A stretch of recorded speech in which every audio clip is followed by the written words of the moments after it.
Hi, it's Chris from Implied Music.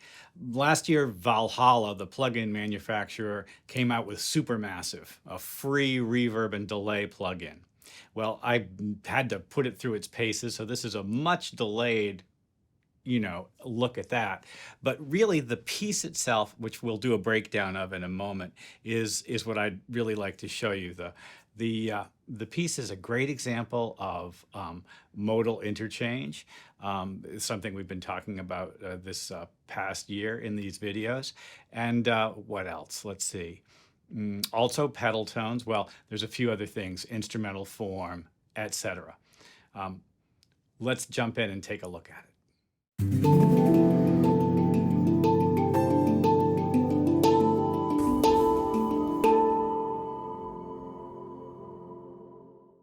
I guess the first thing I should point out is the piano that I'm using is Piano Tech. I know I don't talk about gear too much on this website, but let's just take a look at it. So Piano Tech is a virtual piano instrument. It doesn't use samples.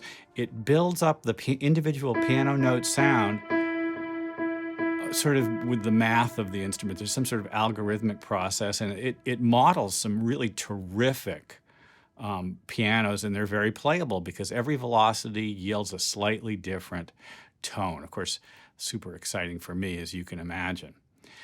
It's going through a little bit of an EQ and then to Valhalla Supermassive, which is a delay reverb plugin. It's a little bit hard to know what's going on under the hood with this instrument, with this effect, and it really is kind of an instrument.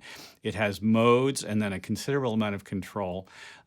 Every mode will give you a slightly different sort of bucket brigade reverb effect, and it's very musical. And I'm just saying I'm loving it. I have a bunch of Valhalla stuff, including their very lovely delay plugin, Shimmer, Valhalla Room, which is maybe one of the best just general reverbs that a person can have for drums and guitars and things like that.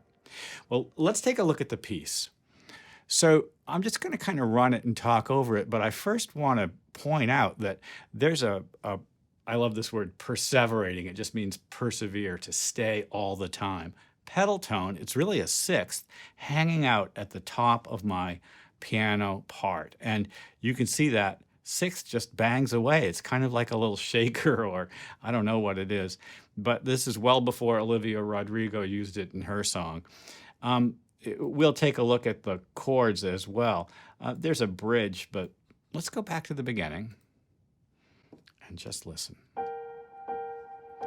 We establish that sonority. Is it G minor? Probably, and a G minor chord, guitar and bass reinforcing. Followed by E flat major. Two of the same notes in common, and the D is a major 7. When you get right down to it, really the only difference between those two sonorities is the E flat at the bottom. I love that ambiguity, and I'm not really sure what key I'm in here. Am I in E flat major? E flat's the tonic, G minor's the median, maybe. Am I in B flat major? Maybe. E flat would be the 4 chord, G minor the 6, and we don't really know. Well, here's the chorus. It's a B flat major chord with F at the bottom, B flat minor. There's the modal interchange. Right there, B flat minor. It'll happen again. Here we go. B flat major with the G still hanging out on the top. B flat minor, the D natural. Well, the whole thing starts again. When you repeat chord sections in a tune, especially instrumental tunes, varying the instrumental form of the harmony, in this case what the guitar is doing, is really important. There's one guitar part, one bass part, one piano part. Sounds like a trio. Slightly different way to play those same chords. My friend John did a great drum part for this, which we're not going to hear today, unfortunately.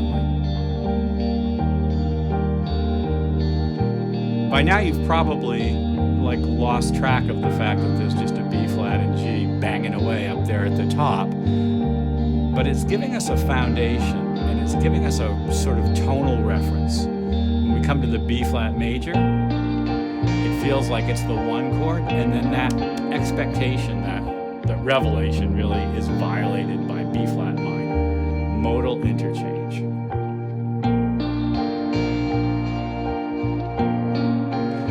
In the bridge, which is coming, you can see it. I've grabbed that B flat and created a dissonant tone C to it. The C resolves. The A then gets its own dissonant tone, and the G gets a resolution. This is a kind of an old school trick. Major second resolving outwards to a third. Major second resolving upwards to a minor third. The D in the bass sounds like it's the 5 of G minor, and we resolve to G.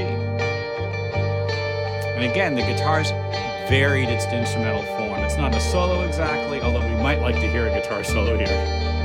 I couldn't do it.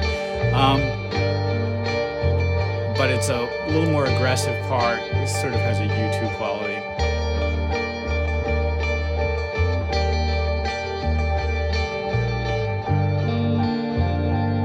Back to where we started. You can feel it winding down, I presume.